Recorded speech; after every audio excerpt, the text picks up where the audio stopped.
It's day 2 of the $1 Million Challenge from the Thermal Club in beautiful Southern California, just away from Palm Springs, and we're ready to go for more testing for the NTT IndyCar Series today, leading up to NBC tomorrow afternoon and racing for significant cash. Good morning if you are on the West Coast. Good afternoon now on the East Coast. Kevin Lee, James Hinchcliffe, ready to go for day number 2.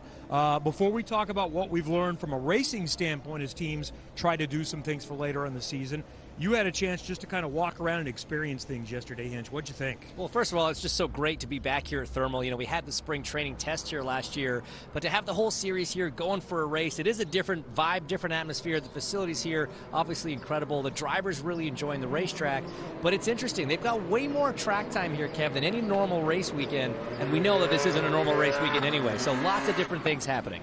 So let's explain the weekend and what we're going to be seeing with 2 more test sessions coming up today. We're going to be qualifying later on today, and that is going to be critical. It's going to be so important in a track that's tough to pass. You see 2 different groups drawn by random, 8 minutes per. You get 40 seconds of push to pass in the qualifying. That's going to set the grid for the heat races. And then tomorrow, the heat races, the main event, only 12 are going to make the final. The A main, if you will.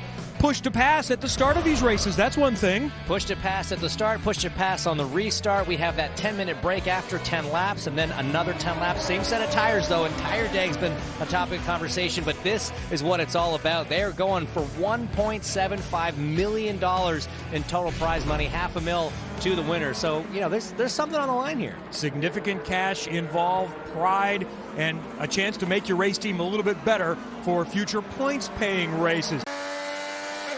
So let's go back just a moment ago, and let's check out the number 41 Prey.com car for AJ Foyt Racing. Stingray Rob, the lockup there.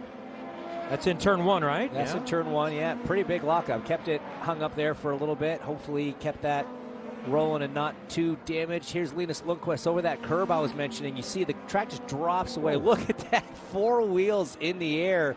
And then it's immediately into a very quick right-hand corner, turn 17, onto the front straight. Whoa, Alex Palou, a little bit of exit curve. We talked about turn 17. Here is the section we're talking about. This is the curb. You try to go straight across that left-hand red curb, but it's not a racetrack, it's a curb. And so just look, it's so violent from on board, and from inside the car, it feels even worse. Here's 6-time champ Scott Dixon trying to navigate it. Here's Stingray, Evil Knieveling over the curb. And that's essentially 2 racetracks being merged together. There are 3 different full courses here, and normally they run them separate. And this is combining the 2 circuits to get 3 miles. And this is on board with Kyle Kirkwood. You heard that clap when he went over the exit curb there, casing the bottom of the car, just completely upsets the balance. And we saw in testing last year here a couple big offs coming off of turn 17. So definitely something that we're going to be looking for in the race. You got to think when you're going through there with dirty air, Kev, it's going to be even more of a challenge for these guys. So a 10-degree difference now. And that's going to help the tires. It's going to help the cars. As we see Ericsson just lock up that left front heading into 14 here. Let's go on board with him, take a look at that.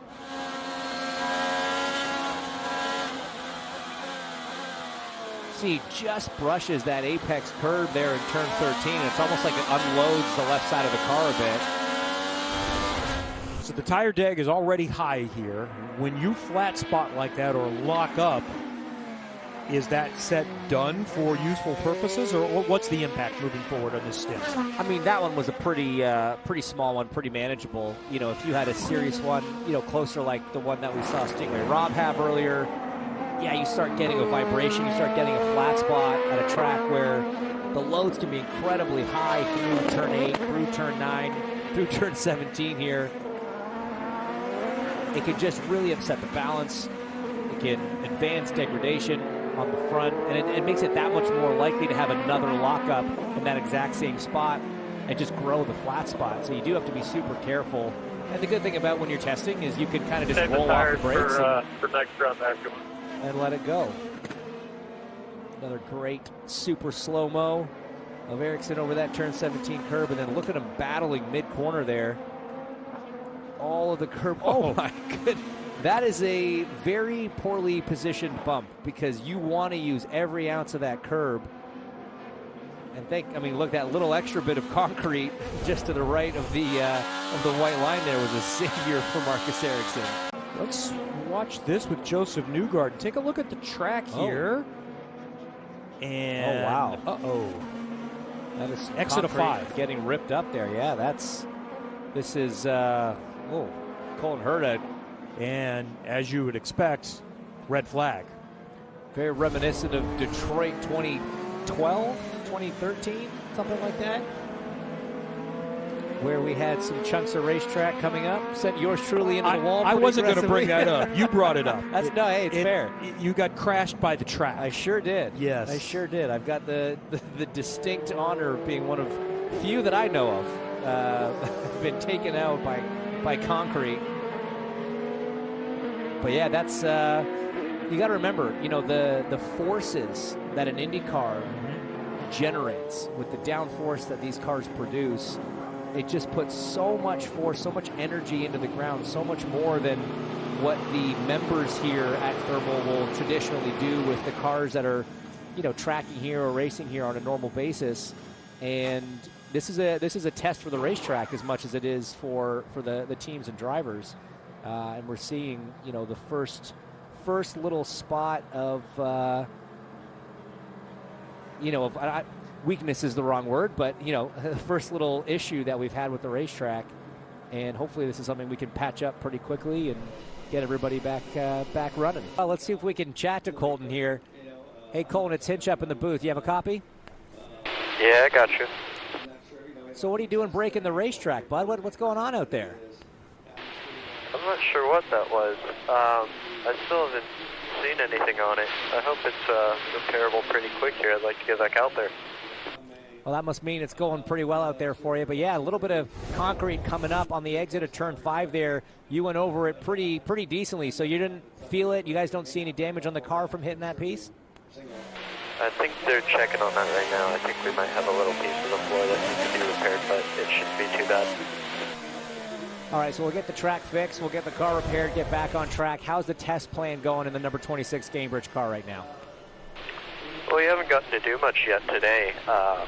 I think everybody's excited to get on track today with the cooler temperatures. We're going to see some big lap times once more people put on new tires. So, yeah, it should be an exciting one. Should be really fast this morning, and looking forward to that. One of the things that a lot of people are excited about when qualifying comes around this afternoon is the fact that you guys are getting 40 seconds of push to pass available during qualifying. So has there been a lot of discussion about the strategy of how you use it and when you use it, or is it just going to be a spray and pray kind of program? Yeah, you're probably just going to burn it on your lap as much as you can, try to get all of it out of there. Are there any corners that you're worried about showing up to 5 or 6 miles an hour faster? All of them. All right, buddy. Thanks for that. Best of luck out there. Have fun.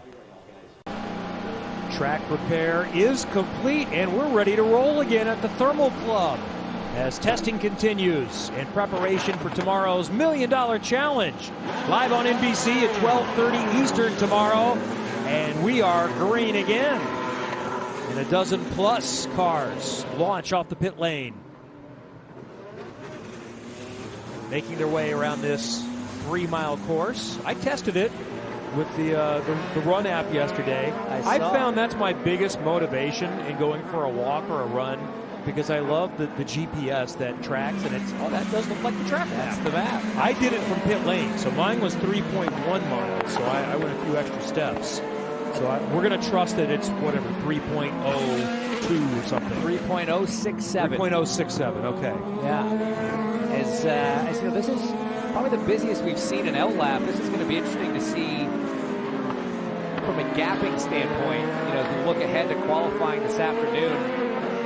Only 8 minutes on the session, one set of tires. Everyone's got to go out and find that gap on that 3-mile racetrack. And some of these fast corners, you're going to want a decent gap. We're seeing quite a few cars, 15 of them on track right now, 16 on track. Curious to see who runs into traffic on their first flying lap. How well did you time it? How well did you make yourself a gap? And here's a replay of Pato testing out the new concrete. In turn 5. Pulls up all right. And let's look at Pato's view.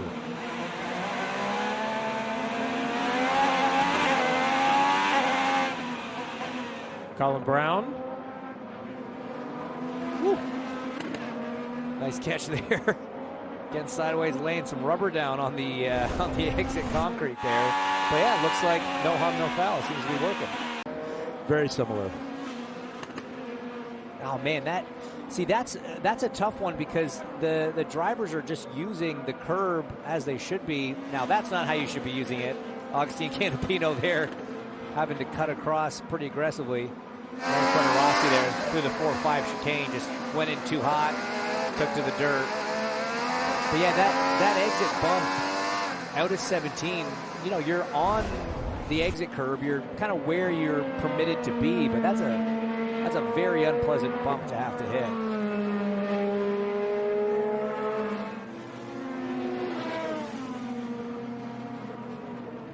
Just where the serrated edge stops and that sort of flat red part starts. You know, if you're on this part as you reach that transition, that's when it really seems to pop the cars off the ground. So you just see the left front there. The whole front end comes off the ground. It all happens so quickly in real time. You feel that definitely very pronounced inside the race car. So I just noticed we have created time. Look at us. The clock was like at 55 a moment ago, and we've just added some time. So we will go, it looks like, until 11:15 local here this morning. Here's a replay. Christian Lundgaard through that long turn 9. That's a fast corner to have a snap like that. You see, I mean, he's got to completely get out of the throttle. You're losing a second a lap time if that happens to you. And that's the kind of thing, Kev, I mean, we talk about how this track doesn't necessarily look to be the best layout for passing, right? But it's so challenging and the tire deg is so high that moments like that are going to create passing opportunities. Sure. And, you know, Christian quick yesterday, quick again today. We got a lot of action happening, and you'll see a lot of it on social channels and more, and some on Peacock from IMS. Marty is delivered. There you go, Hinch. It showed up. Yeah. It showed up. There's ice go cream ahead, in Rob. front of us. We Go got the ahead. whole crew up here enjoying a nice cool treat. Thank you, Marty. Appreciate that. Step behind. Anytime, Hinch. Couple of the rookies there, Christian Rasmussen and Kiffin Simpson. And Kiffin had just a little bit of off. Let's see this again. So yeah, that's that same section of racetrack there. That's that 4-5 complex where we had the track repairs.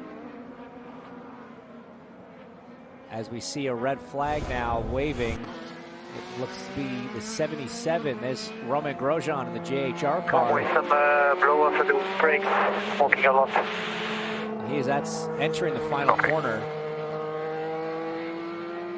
Did he say I cannot go to petrol. Yes, sure.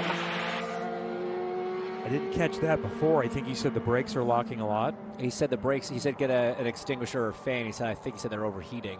Okay. Maybe starting to see some flames coming out from inside the wheel well there. AMR safety team on the scene quickly as usual. They'll take the opportunity to do a track inspection while we're down. But I'm trying to kind of envision how we got to that specific location, because that's kind of before, you know, to end up there, he won't have hit that bump that is getting the cars airborne. I wouldn't have thought, because it's kind of hard to see exactly where he is. But luckily, no damage. Okay, let's try and take a look at what happened here. So this is hitting into 15, actually, so a little bit earlier than we thought. And oh, yeah, just immediately a turn in, rear's already going. So yeah, that could have been some rear locking issues. We know that Rahal was another team that was dealing with that in St. Pete as well. but luckily did it in a spot. You know, that's one of the great things about this track, Ken, is obviously it's built in a way to not be punishing the drivers who make mistakes. You know, this is a facility that hosts all a very wide range of cars and of experience and ability, and you know, they've created a very, very good atmosphere to be able to push and explore without, you know, having very expensive results and consequences of a mistake. Yeah, you've got skill sets at all levels. Very amateur drivers. You get a lot of pros here out here too, and it can certainly challenge them. We take a look here at Santino over that turn 17 curb again, and Graham here's on the entry to turn 17 over the whoop section. Fully airborne. Oh, we had a double bump there. Well, let's go on board with this one. That's so uncomfortable from inside the car.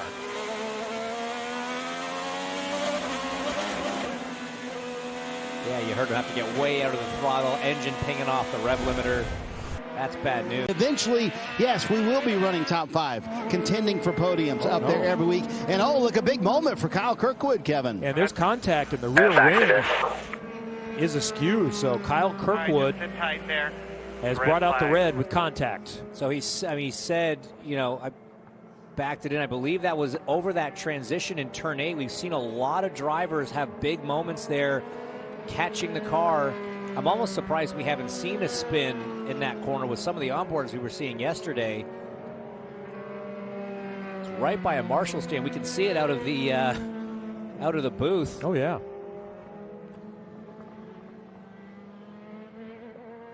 You can see the path that the car took in there as well. Yeah. So he came. All right, he's getting out of the car. I was going to say all 4 wheels look like they're pointed relatively straight. I wasn't sure if they were going to tow him back, but over that transition, yeah, it just snaps, overcorrects it a little bit. Then he gets out into the dirty part of the racetrack. Lots of dust, lots of marbles. Oh, big sideways air before a nice square hit the back of the car. Let's listen.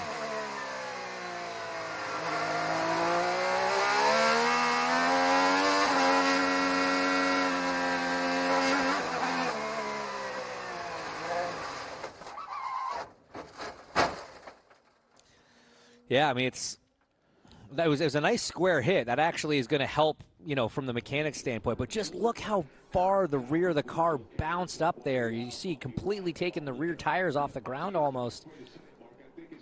And it's just a little bit of an overcorrection. But look at that. Some serious air from the front of the car as he had to cross that bit of racetrack. Hits the curve there. You see the Marshall's trying to get out of the way. What I took from that is, and I think this is obviously how you have to approach this, but he looks like he's lost control well before he loses control, but he's staying in it because you're never fully in control. Right. I mean, you see, I mean, that slide goes for so long. He wasn't sure if it was going all the way around at that point, and just that little bit of overcorrection puts you offline, and especially here with all the dust and dirt. As soon as you're outside that window of grip, that narrow lane of grip, there's really not a lot you can do as a driver.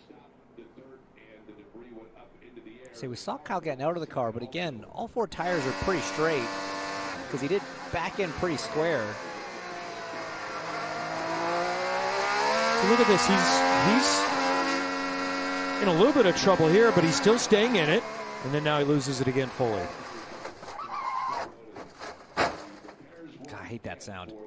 it's not a fun sound. Brian Hurt on the stand.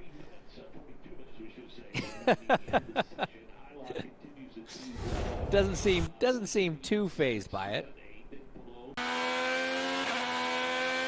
Let's ride a little bit here with Linus Lundqvist.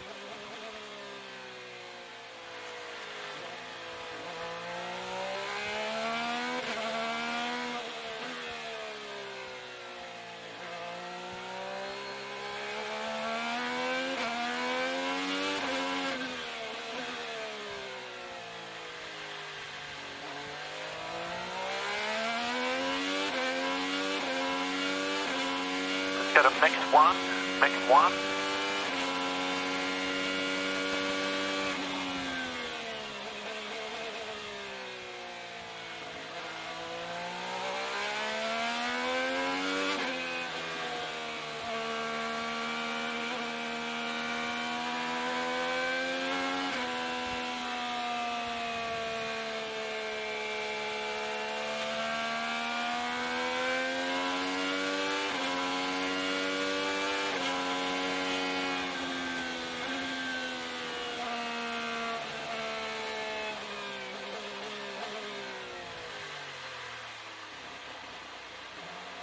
So, Hinch, this is an example of trying to find the gap.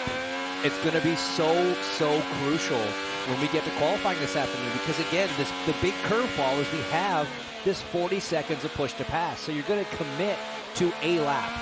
Each driver will have spent the time so far, and again, they'll do it in the afternoon session, figuring out for them as a driver, as a team, as a setup, what lap do they think is the money lap on a set of new tires. And it really is the money lap, because true, we're going after a bunch of money. Qualifying is going to be so important.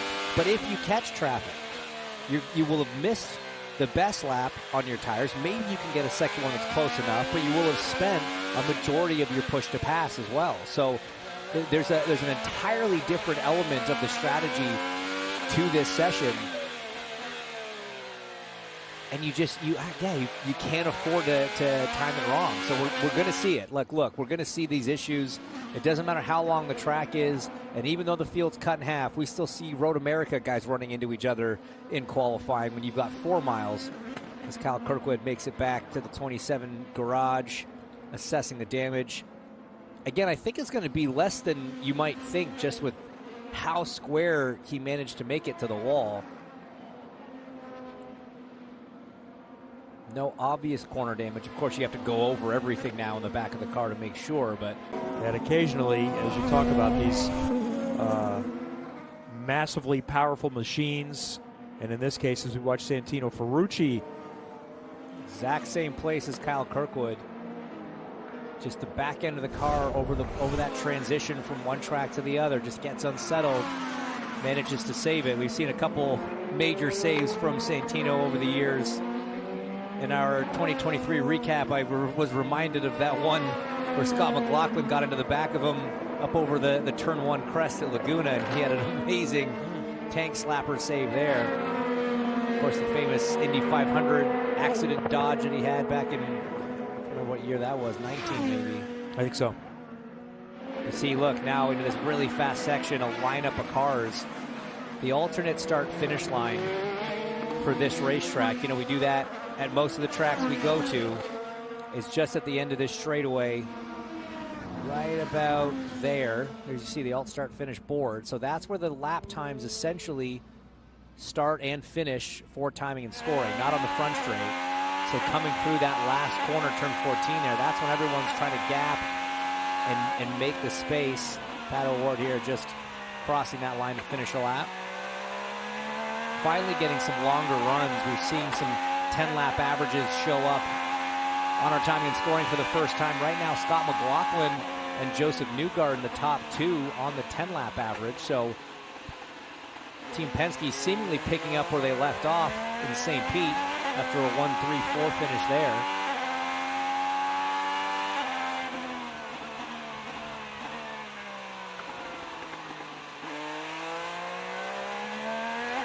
Nice mix between Chevy and Honda. So we've got Chevy, Honda, Honda, Chevy, Chevy, Honda, Chevy, Honda. That's kind of what you're hoping for, yeah, as a fan. It's not what Chevy's hoping for, Honda's hoping for. Right. Chevy liked the 1, 2, 3, 4 last week. Honda liked the way they had some things going in the past. But that was one of the storylines coming in, especially with Callum Ilott back in the car. We all know that did not end fabulously. So Ilott wants to show them something. And Ricardo Juncos wants to show, no, it wasn't just about this driver. Our team was getting better. And we'll see what we have this year.